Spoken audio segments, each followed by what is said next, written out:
Hello everyone, welcome to वेटश्री classes. तो आज की वीडियो में हम डिस्कस करेंगे आपका टॉपिक यूनिवर्सिटी ग्रांट्स कमीशन यानी विश्वविद्यालय अनुदान आयोग, जिसे हम यूजीसी के नाम से भी जानते हैं। तो देखिए, पहले इसके इतिहास के बारे में जान लेते हैं। तो उच्च शिक्षा में जो गुणवत्ता लाने की बात थी वो आज़ादी से पहले से हो रही थी। तो फर्स्ट अटेम्प्ट जो इसके लिए हुआ वो आया था आपका इंडियन एजुकेशन सिस्टम में बेहतर करने के लिए या उसे प्रोग्रेसिव बनाने के लिए या फिर उसमें गुणवत्ता लाने की बात कही थी सर्जन रिपोर्ट में 1944 में।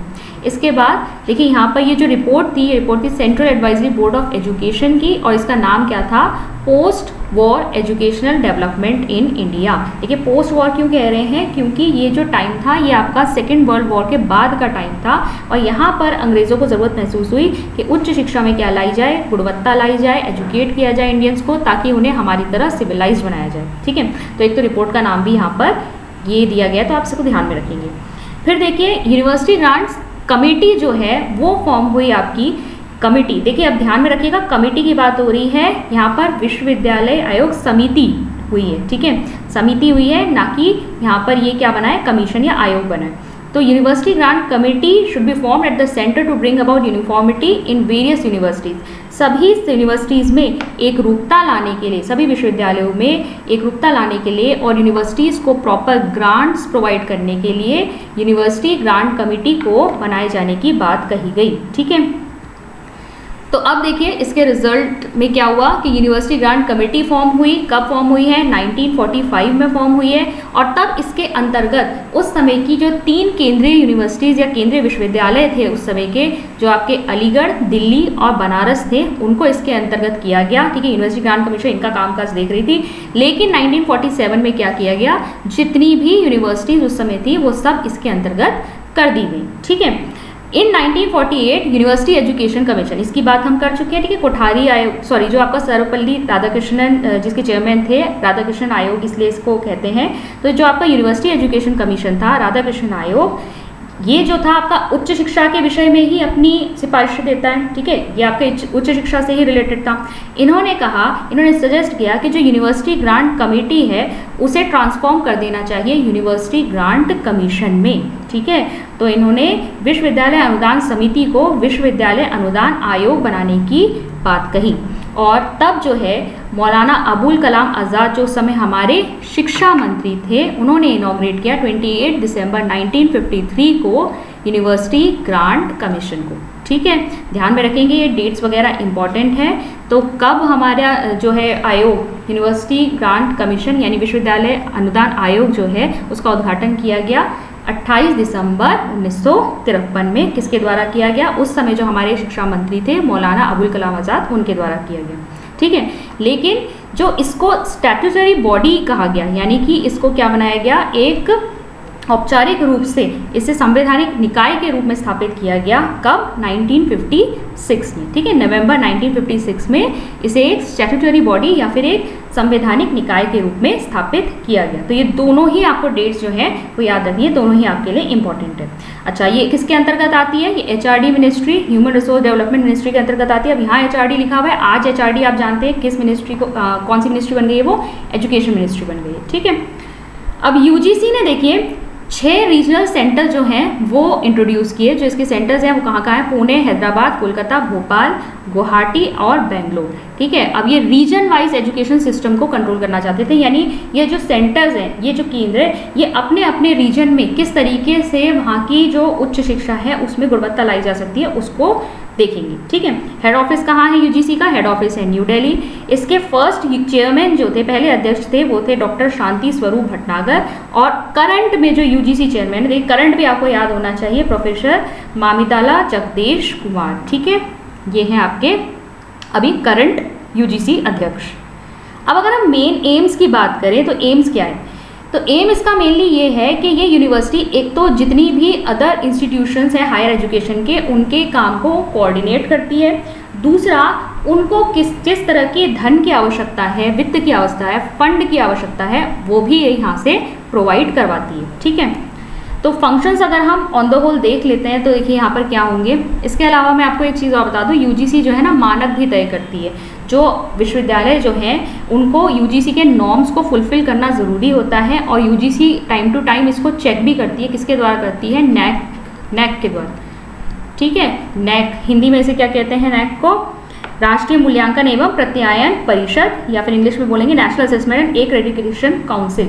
ये बेसिकली क्या होती है, समय समय पर जो कॉलेजेस और यूनिवर्सिटीज़ होती हैं वहाँ जाकर चेकिंग करती है, वहाँ चेक करती है कि वहाँ पे वो सारे नॉर्म्स फुलफिल हो रहे हैं नहीं हो रहे, उसके हिसाब से ग्रेडिंग देती है और तभी उन्हें फंड्स प्रोवाइड होते हैं, ठीक है। अगर ये नॉर्म्स फुलफिल नहीं हो रहे होंगे तब यूनिवर्सिटी यूजीसी उनको एफिलिएशन नहीं देगा उस यूनिवर्सिटी को, ठीक है। ऐसी यूनिवर्सिटीज़ जिन्हें यूजीसी जो है मान्यता नहीं देता वो कैसी यूनिवर्सिटीज़ होती हैं, फेक यूनिवर्सिटीज़ होती हैं। और ऐसी यूनिवर्सिटीज़ की लिस्ट भी जो है यूजीसी जारी करता है, ठीक है। फेक यूनिवर्सिटीज़ इन इंडिया के नाम से वहाँ पर सारी फेक यूनिवर्सिटीज़ की भी वहाँ पे जानकारी होती है और ये इसलिए जारी की जाती है ताकि बच्चे जो हैं गलत जगहों पे ना जाएं, अपना धन अपना समय वेस्ट ना करें, ठीक है। चलिए बात करते हैं यूजीसी के फंक्शंस की। तो यूजीसी का पहला जो फंक्शन है वो है आपका विश्वविद्यालय शिक्षा को बढ़ावा देना और समन्वय स्थापित करना। तो बेसिकली जो आपकी हायर एजुकेशन है उसको कैसे आगे ले जाया जाए, उसको कैसे विस्तार दिया जाए और कैसे उस सभी तरह की जो एजुकेशन है उनमें कोऑर्डिनेशन जो है वो बिठाया जाए, उसके बारे में ये ध्यान देती है। फिर शिक्षा के न्यूनतम मानकों पर नियम बनाना, जैसे कि मैंने आपको बताया ये क्या करती है, नॉर्म्स डिसाइड करती है सभी यूनिवर्सिटीज़ और कॉलेजेस के लिए।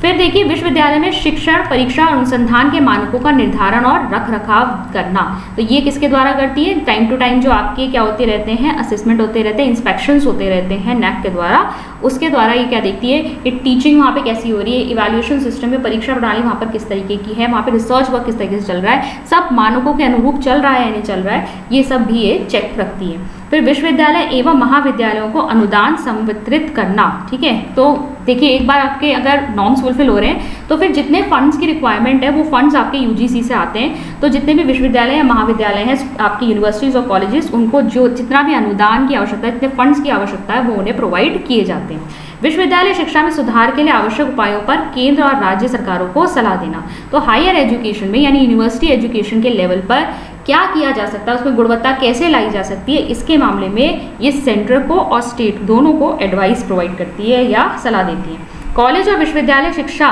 के क्षेत्र में विकास की निगरानी करना, तो कॉलेजेस में और यूनिवर्सिटीज़ में जो भी आपका एजुकेशन हो रहा है उसमें किस तरीके से डेवलपमेंट हो उसको भी ये देखती है। और यूजीसी नेट और CSIR नेट परीक्षाओं के लिए मानक तय करना, तो आपने सुन रखी होंगी ये परीक्षाएं, यूजीसी नेट परीक्षा होती है एक आपकी और एक आपकी CSIR परीक्षा होती है, ठीक है। साइंस के स्टूडेंट्स जो है वो CSIR की परीक्षाएं देते हैं, जो बाकी जो आपके कॉमर्स या आर्ट्स वाले जो स्ट्रीम के स्टूडेंट्स हैं वो आपके यूजीसी नेट परीक्षा देते हैं। तो यहाँ पर इन परीक्षाओं के लिए भी जो स्टैंडर्ड्स होते हैं वो भी कौन तय करती है, यूजीसी तय करती है। इन परीक्षाओं के जरिए बच्चे जो हैं एलिजिबल हो जाते हैं लेक्चरशिप के लिए, कहाँ पर, कॉलेजेस में, ठीक है। अगर आपका यूजीसी नेट क्वालिफाइड है या CSIR क्वालिफाइड है तो आप लेक्चरशिप के लिए एलिजिबल हो जाते हैं। अगर और अच्छी रैंक आती है तो यहाँ पर ये आपको एक मिनिमम एज इनका क्राइटेरिया है उसके अकॉर्डिंग ये आपको JRF भी प्रोवाइड करते हैं, ठीक है, जूनियर रिसर्च फेलोशिप। फेलोशिप के अंतर्गत आपको क्या होता है, अगर आप PhD में एनरोल्ड हैं या आप रिसर्च वर्क कर रहे हैं तो उसके लिए आपको क्या मिलती है, फेलोशिप दी जाती है। तो अगर अच्छी रैंक में है, एज आपकी उसी के अकॉर्डिंग है जितना इन्होंने मानक तय कर रखे हैं, तो आपको JRF मिलती है। अदरवाइज आप लेक्चरशिप के लिए तो आप एलिजिबल होते ही हैं, यानी ऑल ओवर द इंडिया आप किसी भी कॉलेज या यूनिवर्सिटी में अगर आप क्या करना चाहेंगे, लेक्चरशिप के लिए अप्लाई करना चाहेंगे तो उसके लिए आप एलिजिबल है। मिनिमम एलिजिबिलिटी क्वालिटी जो है आपकी, क्वालिफिकेशन जो है आपकी, वो यूजीसी नेट या CSIR अगर आप क्वालिफाइड है तो ये मानी जाती है। फिर है आपकी फेलोशिप या और छात्रवृत्ति प्रदान करना, तो ये जैसा कि मैंने आपको बताया फेलोशिप के बारे में, फेलोशिप प्रोवाइड करती है। और सिर्फ JRF ही नहीं, अलग अलग इनकी स्कीम्स भी चलती रहती हैं जिनके द्वारा ये रिसर्च को बढ़ावा देने के लिए अलग अलग तरह की फेलोशिप्स प्रोवाइड करते रहते हैं, ठीक है। वो अलग अलग स्कीम्स हैं इनकी, और छात्रवृत्ति भी प्रदान करती है, स्कॉलरशिप भी प्रोवाइड करती है। तो ये आपकी यूजीसी के कार्य हैं।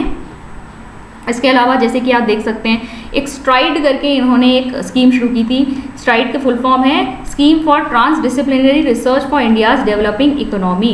तो रिसर्च के थ्रू क्या होगा, रिसर्च के थ्रू कहीं ना कहीं हमारे इंडिया में डेवलपमेंट ज़्यादा से ज़्यादा बढ़ेगा। जैसे कि आप देख रहे हैं ना इसरो वगैरह में क्या हो रहा है, रिसर्च वर्क ज़्यादा हो रहा है, तो अब उससे क्या होगा, हमारा नाम आगे बढ़ रहा है, ठीक है। चंद्रयान है, फिर आपका आदित्य जो आपका गया L1 मिशन, ये सारे मिशंस क्या करते हैं, जो जैसे जैसे रिसर्च में साइंस में बढ़ावा मिलता है वैसे वैसे क्या मिलता है, कंट्री को भी डेवलपमेंट मिलता है, ठीक है। कंट्री का डेवलपमेंट होता है, उसकी इकोनॉमी डेवलप होती है। तो यहाँ पर ये लोग भी यूनिवर्सिटी और कॉलेजेस लेवल पर यूजीसी जो है सपोर्ट करता है बहुत ज़्यादा रिसर्च प्रोजेक्ट्स को, बहुत ज़्यादा उसको वैल्यू देता है, जिससे कि गुणवत्ता लाई जा सके उच्च शिक्षा में और कंट्री की जो आपकी इकोनॉमी है वो कहीं ना कहीं आगे बढ़े, ठीक है। सोशली रेलेवेंट और लोकल नीड पर बेस्ड होते हैं ये सारे प्रोजेक्ट्स। अगर स्ट्राइड के अंतर्गत मैं बात करूं कि स्ट्राइड के अंतर्गत जो इनिशिएटिव लिया गया है उसमें ऐसी रिसर्चेज को सपोर्ट करने की बात की गई है जो आपकी लोकल नीड्स को सॉल्व करती हो। ठीक है, तो स्ट्राइड जो है आपकी, इसका आप एक फुल फॉर्म याद रख लीजिएगा, इसलिए मैंने यहाँ पे कवर किया कि यूजीसी ने चलाया है और आपके इस तरह के क्वेश्चंस जो हैं वहाँ पर पूछ लिए जाते हैं आपके एग्जाम में। ठीक है, तो ये था हमारा यूजीसी का टॉपिक। आई होप क्लियर हुआ होगा। मैं मिलती हूँ आपसे नेक्स्ट वीडियो में। Thank you.